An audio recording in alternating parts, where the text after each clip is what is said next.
Hola, ¿qué tal? Muy buenas tardes, bienvenidos a su programa Desde tu Mirada, 6:05. Estamos aquí, tus psicoanalistas de la radio, José Luis Amarripa y tu servidora Gabriela Maldonado, para hablarte el día de hoy acerca de este tema, las caracteropatías. ¿Qué tal, José Luis? ¿Cómo estás? Muy bien, Gabriela, ¿tú qué tal? ¿Cómo estás? Bien. Un poco ronco. Solamente un poquito ronco, ¿verdad? Bueno, pues aquí ya todavía estamos con este frío tremendo por acá, al menos aquí en Guadalajara.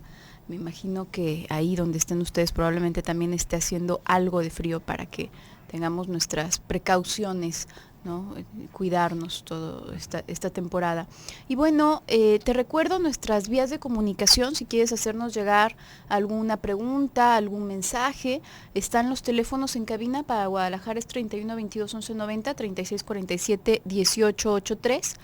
Tenemos una línea nacional sin costo 01 807 27 54 20 y ya tenemos de regreso nuestro WhatsApp.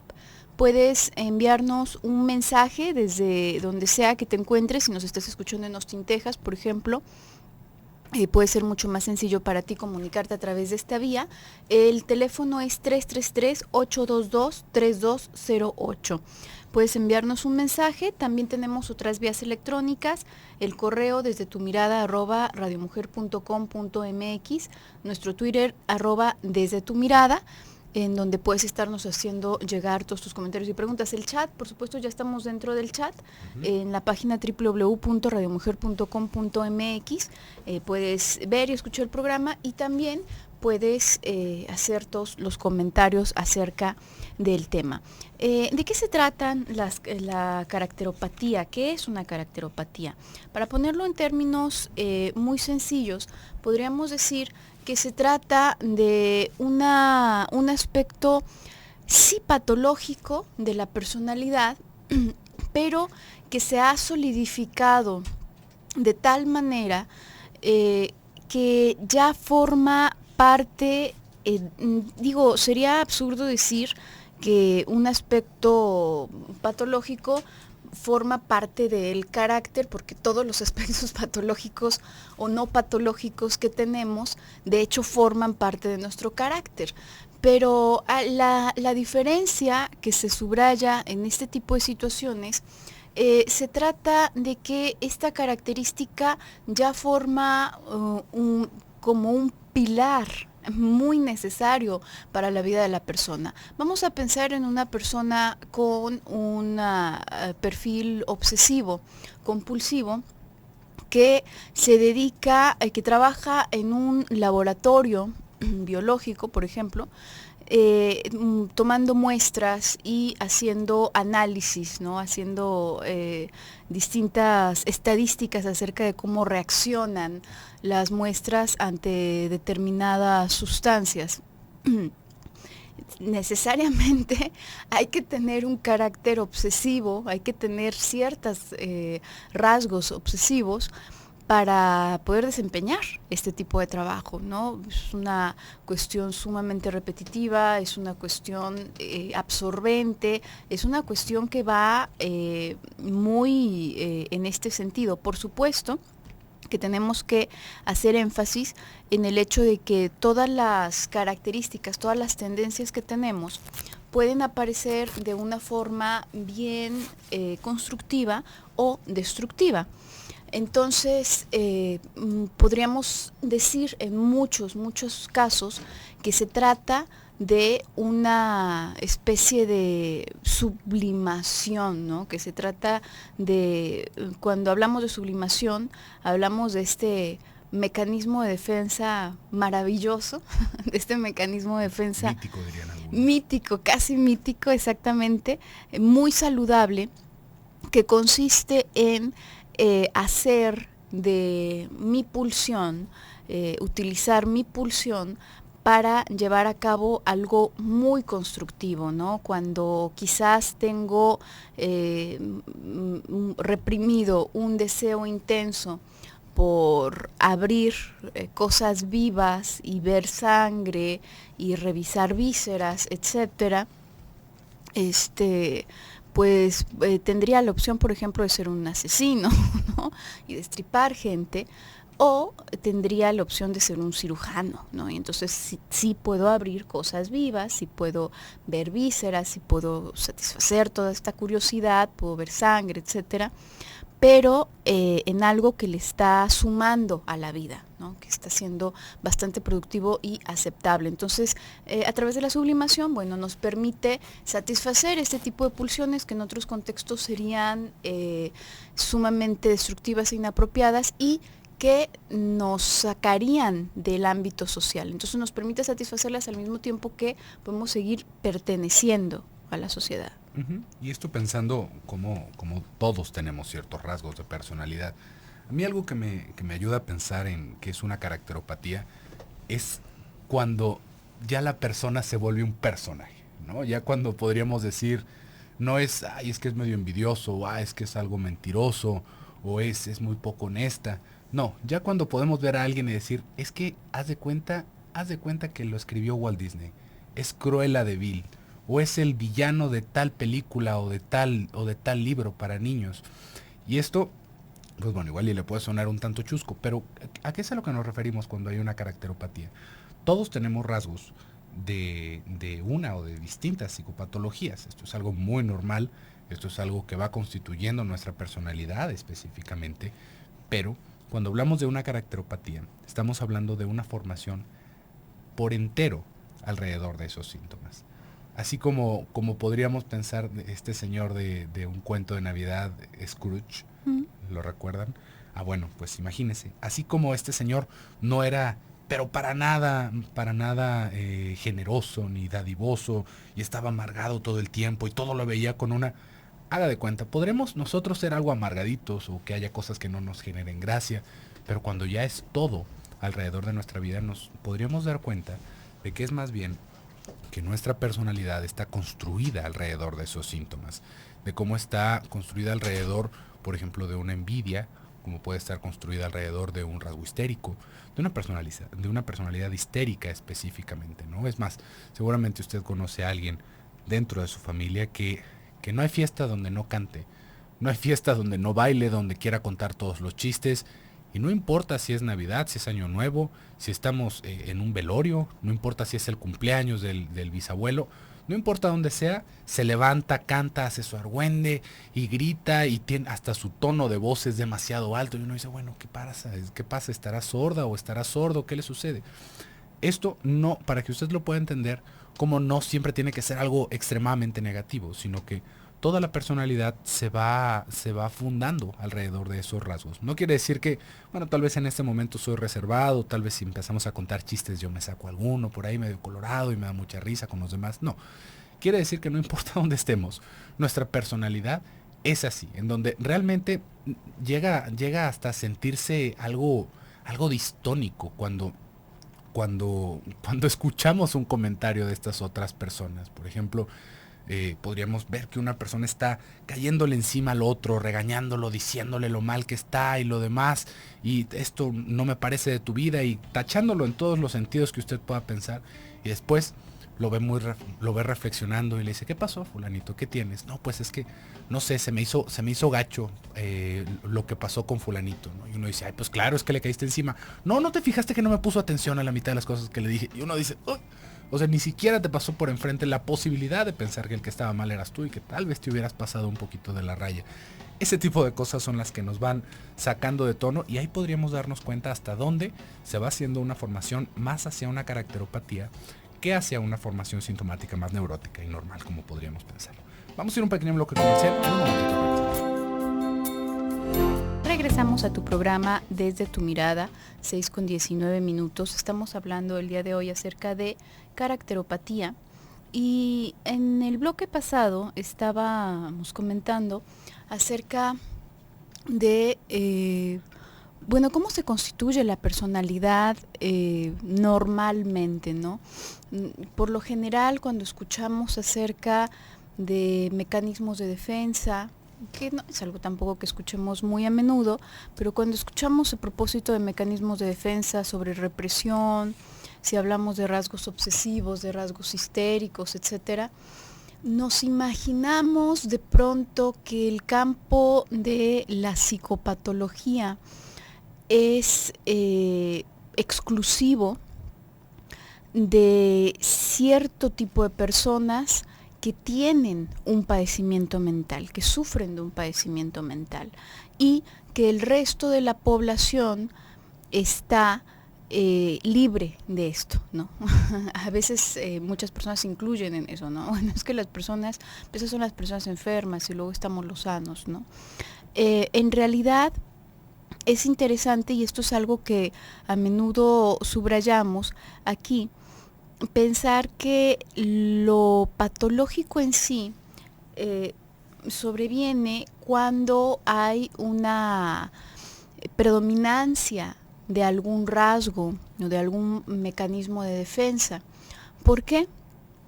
Porque esto nos hace recurrir, nos obliga a recurrir constantemente y repetidamente a los mismos usos, a las mismas formas, las cuales no van a adaptarse para todas las situaciones y además van a limitar enormemente nuestra posibilidad de, en efecto, resolver alguna situación que se nos haya presentado.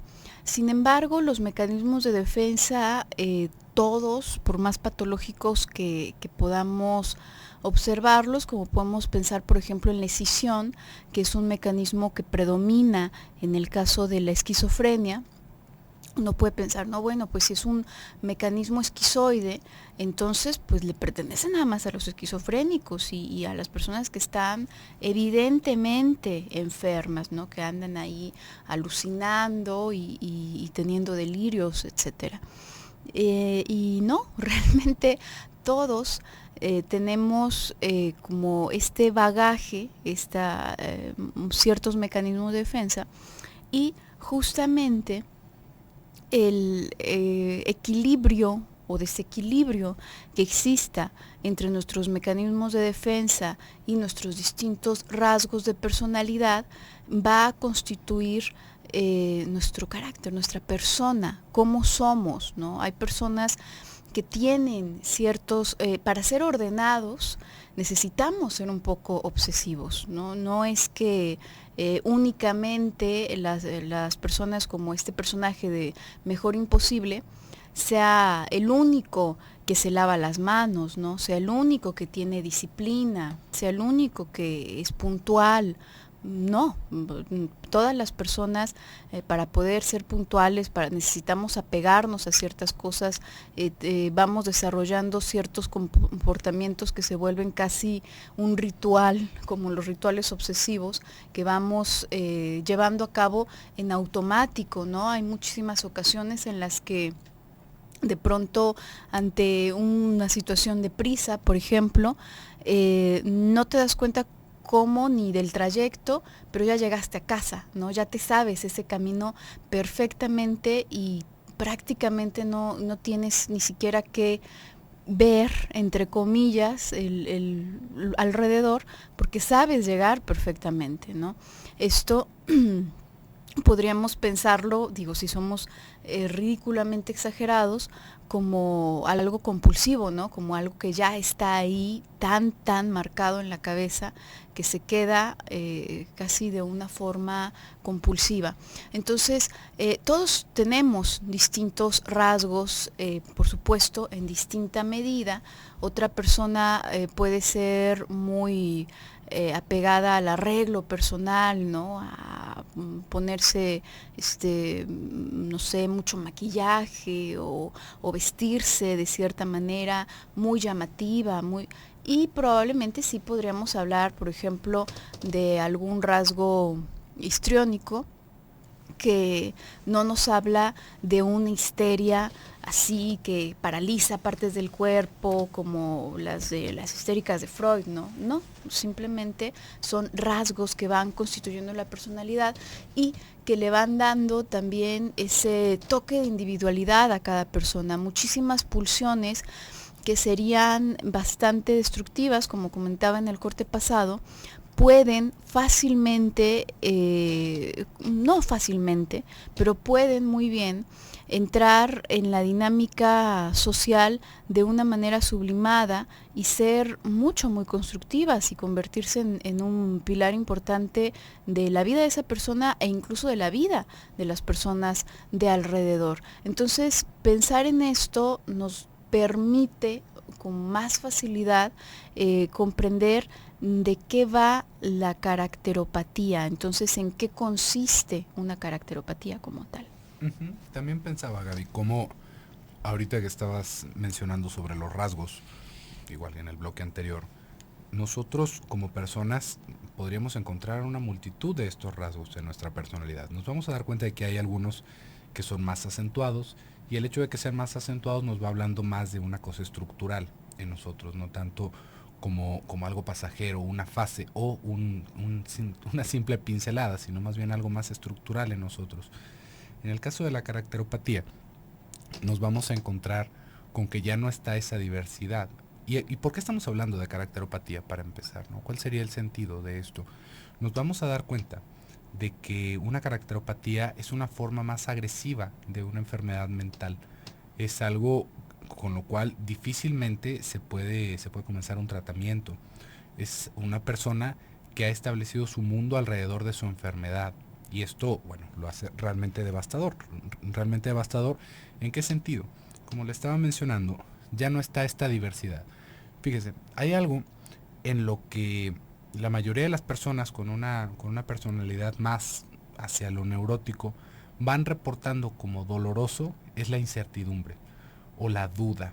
Por ejemplo, es que yo no sé qué hacer, si quedarme en mi trabajo o salirme y buscar otro, yo no sé qué hacer, si quedarme en casa de mis padres o salir y empezar a vivir con mis amigos, yo no sé qué hacer, si buscar una relación formal o seguir con estas relaciones informales con las que me las paso también con las personas.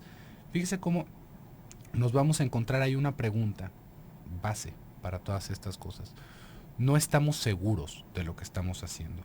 Y esto muchas personas lo van tomando como la enfermedad en sí. Por decir, es que no tengo decisión en mi vida, no tengo un plan, no tengo carácter, sin darnos cuenta de que es, si lo pensamos desde un punto de vista de salud mental, algo mucho más saludable que simplemente fijarnos un solo camino, como lo podríamos ver en una caracteropatía.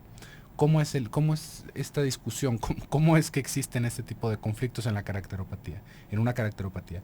Simplemente no existen. ¿Por qué? Porque todo se vive como una certeza. Todo se acaba viviendo porque así son las cosas. Por ahí hay como muchas películas, muchos momentos icónicos en el arte en donde se van representando este tipo de cosas. Le estaba diciendo yo en los cuentos de hadas. ¿Por qué? Porque es una visión escindida de una persona. Si se fija, es como estos malos que son muy malos en los cuentos para niños, o las personas que son muy buenas en las películas de héroes, ¿no? No nos vamos a encontrar con una tinta ahí medio gris. Nos vamos a encontrar con que es o la una o la otra. Y pensaba en esta película que se hizo tan famosa que le puso la música a Pink Floyd, en The Wall. ¿La recuerdas tú, Gaby? La pared. Como tal vez usted seguramente la vio porque en la escuela les encantaba ponerla como un ejemplo de cine de arte para... Muchas veces creo nada más para pasar la clase, porque realmente no había mucho análisis al respecto. Pero tal vez usted se pueda acordar del maestro en específico. O también si pensamos en Los Miserables, el otro día estábamos hablando del inspector Javert. Esa es otra persona que va ejemplificando una caracteropatía. Como toda la vida se va haciendo alrededor de eso, ¿no? De la escuela, de los niños, de los castigos, de educar con fuerza, de hacer... Fuera de eso, no hay más. ¿Sí ven? No nos podríamos imaginar como ese profesor que tal vez, bueno, es muy estricto en su materia, pero sale y le gusta divertirse y sale con sus amigos, tiene una pareja. No, vemos a ese maestro que sale de clases y está escribiendo y está imaginándose qué es lo que va a dejar de tarea y se duerme pensando en los niños y se levanta y va con los niños, ¿no? Ahí nos vamos dando cuenta cómo toda la personalidad se centra en un solo aspecto de la vida, y eso justamente es lo que se puede transformar en una caracteropatía. Vamos a ir a un pequeño bloque comercial, en un momentito continuamos.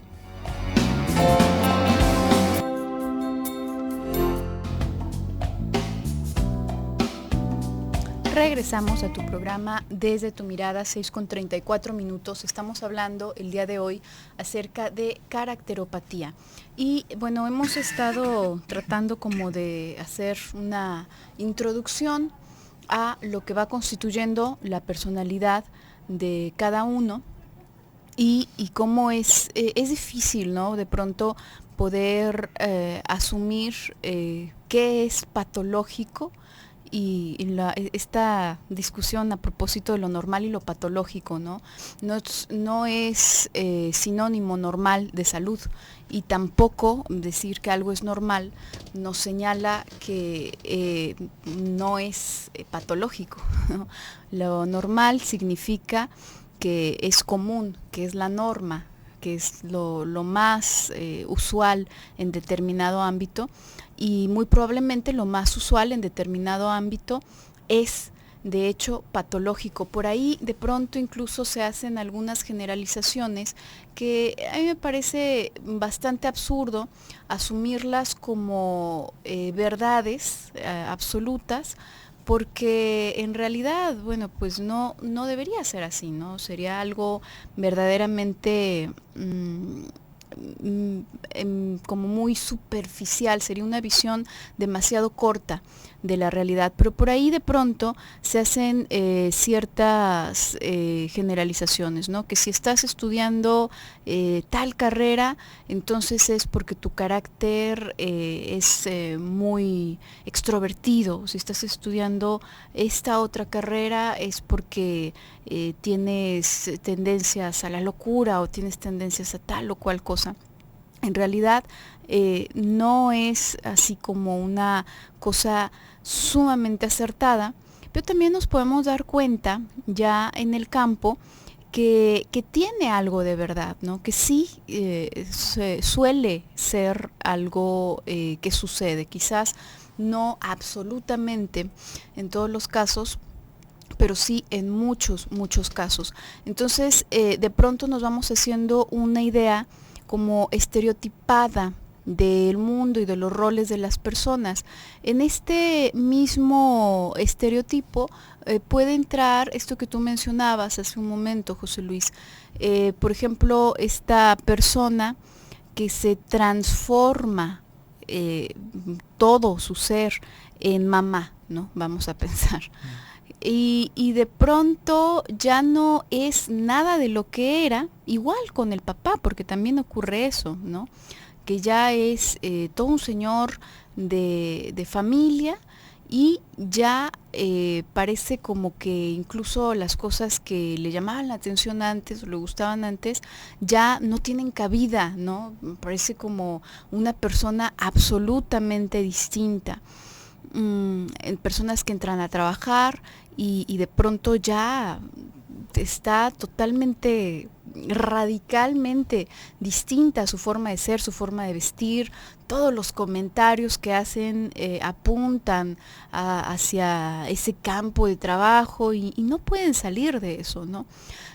Lamentablemente es algo que a nivel general asumimos, de pronto se observa incluso como si fuese una señal de maduración o de algo que debería de hecho ocurrirle a las personas, ¿no?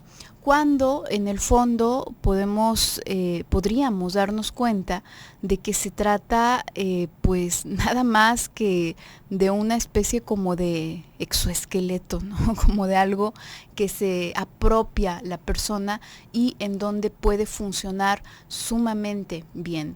Esto es una de las características más importantes de la caracteropatía, ¿no? Que se trata de un rasgo que sí, en mi opinión, podemos asumir como patológico, pero es egosintónico. ¿Esto qué significa? Que a la persona no parece generarle ningún tipo de malestar, ¿no? De hecho, le viene como anillo al dedo. Una situación egodistónica sería, bueno, pues podemos ver muchísimos ejemplos, ¿no? Vamos a pensar en una parálisis histérica.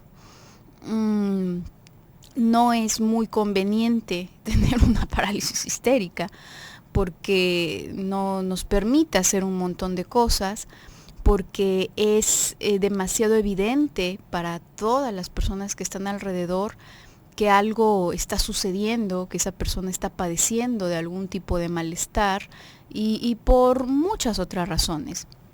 Y uno podría pensar, bueno, es que qué mal, ¿no? Tener ese tipo de padecimientos, donde uno de pronto alucina o donde uno de pronto empieza a tener convulsiones en situaciones de estrés, donde uno, porque bueno, pues te imposibilita para la vida, ¿no? Qué mal.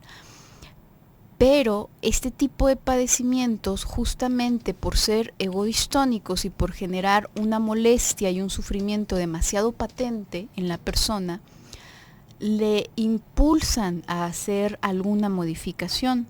Sin embargo, ¿qué pasa si mi padecimiento es muy útil en mi medio para vivir? ¿Qué pasa si puedo pasar absolutamente desapercibido e incluso brillar en sociedad gracias a mi patología? Pues entonces lo lamentable es que difícilmente, para empezar, voy a creer que es algún tipo de malestar, y para seguirle, si llego a intuirlo, difícilmente voy a querer soltarlo o modificarlo. Esto es lo que se vuelve realmente peligroso de la caracteropatía, de las caracteropatías, y que es un riesgo muy real para todos nosotros. Si se fija, lo vamos identificando coloquialmente como que es que ya está grande, ya se hizo sus ideas, ¿no? Y ya ni siquiera te pongas a discutir con él o con ella de esas cosas, porque ya tiene sus ideas, la tía o el abuelo o mi papá ya tiene sus ideas, ya no le digas porque nada más se pone peor. Fíjese nada más lo que va pasando con nuestro mundo. Nos vamos haciendo de tal forma que ya no encontramos algo opuesto a lo nuestro, ya no encontramos un conflicto. Esto es una cosa que se me hizo bastante interesante, Gabriela, el otro día leyendo de las redes sociales, como, por ejemplo, pensando en Facebook y cuál es el impacto que puede tener en nosotros, se va haciendo un filtro de lo que es el internet para nosotros, y también, por ejemplo, las búsquedas que podemos hacer en los buscadores como Google se van haciendo a nuestras necesidades. Por ejemplo, si yo busco aquí, imagínese, aquí en México, zapatos, ¿no?, de color café, no van a ser los mismos resultados que le van a salir a usted tal vez si nos está escuchando en Austin, Texas. ¿Y eso por qué? Porque ya hay una selección de cuáles son los resultados más relevantes para mi búsqueda dependiendo de dónde estoy o quién soy. Y en las redes sociales sucede una cosa similar. Cosas que vemos que no nos gustan las quitamos, y las cosas que sí nos gustan les damos un botoncito ahí con una mano para arriba, ¿no?, con un dedito para arriba. Fíjese cómo esto, evidentemente en una esfera muy distinta, pero nos va dando una experiencia irreal de lo que es el estar viviendo, ¿no? Por eso es que en algún momento hablábamos de los peligros del uso de este tipo de redes sociales o de componentes electrónicos, porque no nos está dando una visión real del mundo. ¿Por qué? Porque solamente están mis amigos, porque solamente me aparecen las cosas de las personas que yo sí quiero ver, porque solamente están las cosas que a mí me parecen agradables, solamente se habla de lo que a mí me parece interesante. Y esto es algo muy similar a lo que vamos haciendo cuando envejecemos con las personas, sin darnos cuenta. ¿Por qué? Porque nos empezamos a juntar con menos gente, porque de alguna manera vamos seleccionando con más precisión los lugares en los que nos desarrollamos, y las personas que están a nuestro alrededor pueden empezar a tomar esta como decisión. Ya ni le digas que no, ya nada más dale por su lado, de lo tercos que nos podemos llegar a poner. Y esto que sucede hace que vivamos en un mundo irreal, en donde de alguna manera se va como fermentando, como que se va germinando todavía más esta caracteropatía, en donde no hay un conflicto, en donde yo me acabo creyendo que todo lo que yo digo es real. Esto es algo súper interesante si lo vemos en distintos ámbitos. Por ejemplo, hay estudios y hay cosas que usted puede llegar a ver, por ejemplo, con los maestros de artes marciales, que van haciendo como un culto, más que una práctica deportiva o una práctica marcial, que van haciendo un culto, en donde usted puede ver, y seguramente lo ha visto en algún momento, que están haciendo una demostración y con un dedo hace que vuele uno de sus estudiantes dando marometas para atrás, y luego se le queda viendo feo a otro y le empiezan a dar convulsiones. Esto también lo podemos ver en ciertas misas de curación, en donde alguien se le acerca y le pone las manos y el otro ya cayó temblando al piso. Y esto va generando un deterioro terrible en nuestra cabeza. Esto ya como el exceso de lo que puede llegar a suceder. Pero imagínense que nuestra locura, aparte de todo lo que nos puede llegar a erosionar a nosotros, las personas que están a nuestro alrededor no nos dicen que no. Nos empiezan a decir que todo es cierto y empiezan a actuar como que es cierto. Vamos a ir a un pequeño bloque comercial. Regresamos.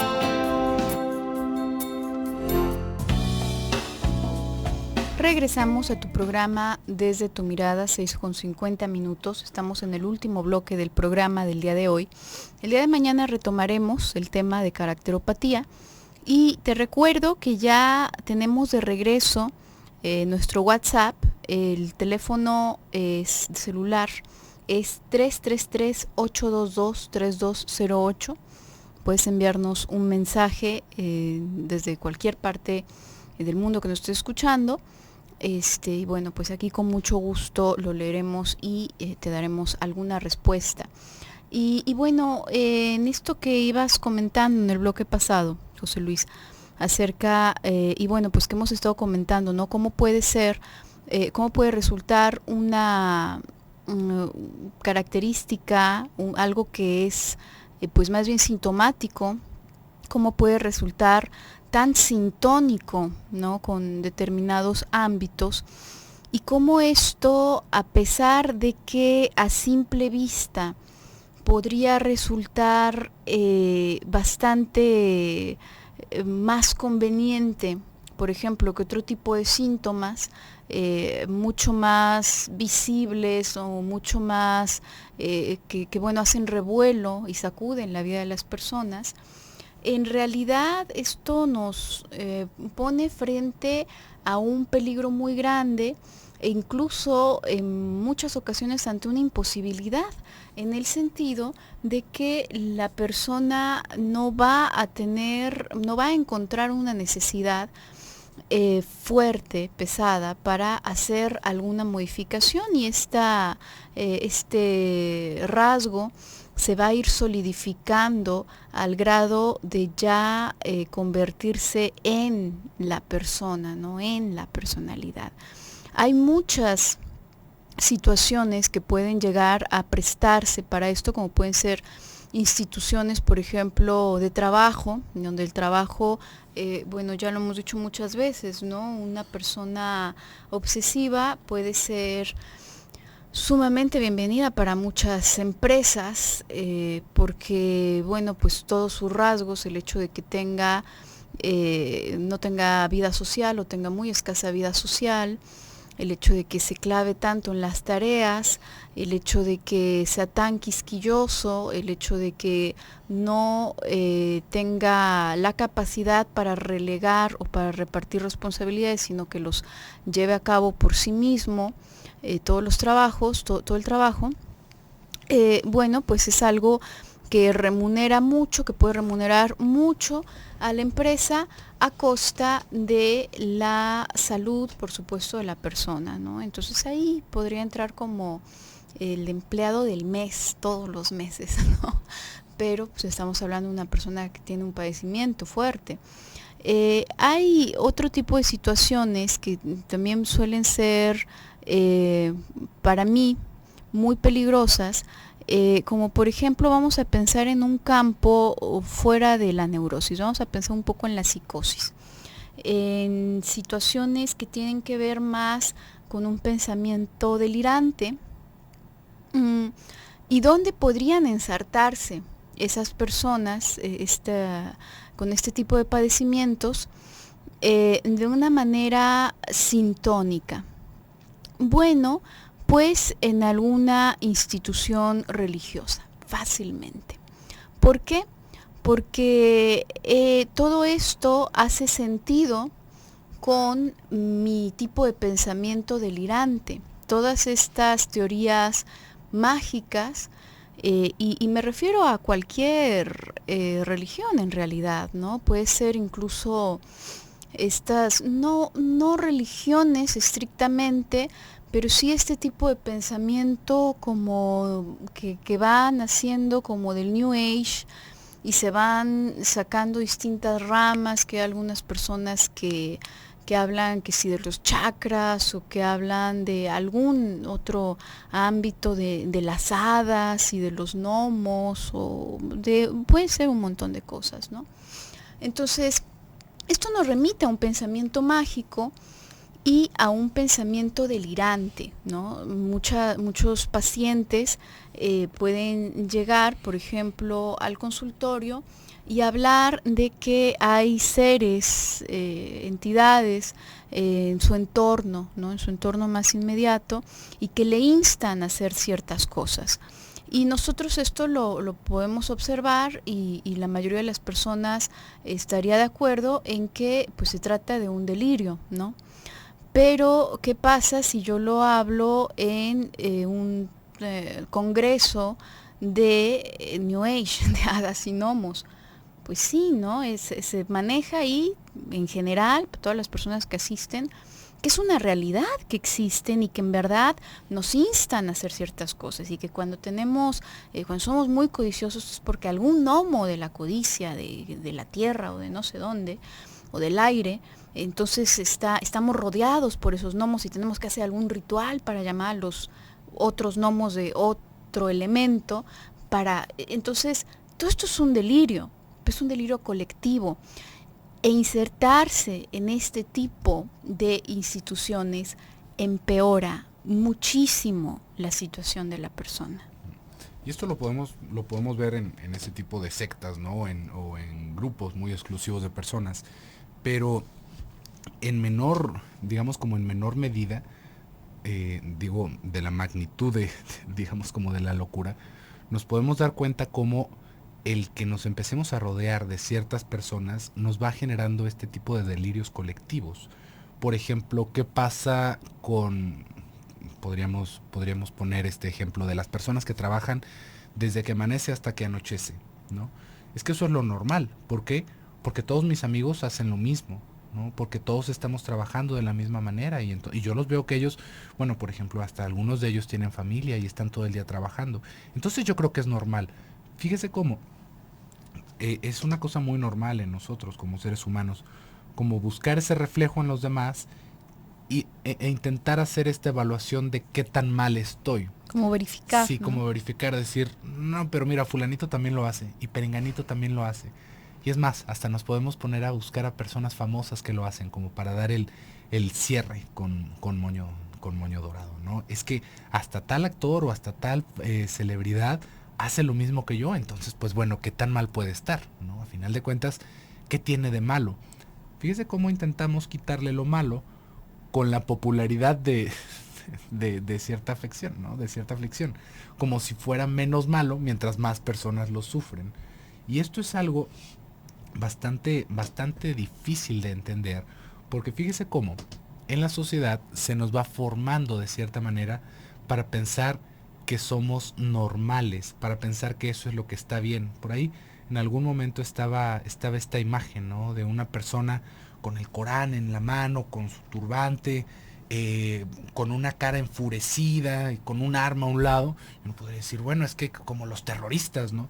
Y luego se ponía una analogía de esa misma imagen con una persona con la Biblia, con la bandera de su país atrás y vestido de soldado y con un arma a un lado, ¿no? Y uno podría decir, ¿cuál es la diferencia? ¿No? ¿Cuál es la diferencia? Y ahí vamos a ver que no porque haya muchas más personas o menos personas hace realidad que sea una locura lo que nos está pasando, porque eso es otra tarugada, Gaby, que de repente a veces voy escuchando. Es que los locos son los que son diferentes. No. No, saques eso de la cabeza. No, es que realmente todos estamos muy locos. No, también saques eso de la cabeza. De alguna manera nos vamos como curando en salud diciendo, no, bueno, es que así son las cosas, ¿no? Así funciona en el mundo. Y es que realmente son consensos de realidad, porque cada quien tiene una realidad diferente, cada quien vive en un mundo diferente. No, tampoco. Todos compartimos un mundo. Nuestra percepción de la realidad es subjetiva, pero eso no quiere decir que cada uno vive en una realidad y que yo ahorita voy a brincar en un hoyo de conejo y voy a salir en mi consultorio. No, eso no es cierto. Eso no pasa. Esas son explicaciones que nos vamos dando para aminorar el dolor que nos hace sentir, darnos cuenta de que hay algo mal que está en nosotros. Es buscarle una forma como de maquillar nuestro dolor y nuestro sufrimiento, pensando que es normal porque a todos les pasa, porque todos a final de cuentas somos un mundo distinto. Y la cosa no es normalizarse, ¿sí ve? La cosa es poder entender que aunque seamos los únicos en el mundo que les pasa eso y les duele eso, es nuestro sufrimiento y eso sería lo que deberíamos de tratar. Pero bueno, por el día de hoy se nos ha terminado el tiempo. El día de mañana vamos a continuar con este tema, así que quédese con nosotros. Yo por el día de hoy me despido, soy José Luis Amarripa. Yo soy Gabriela Maldonado, hasta mañana.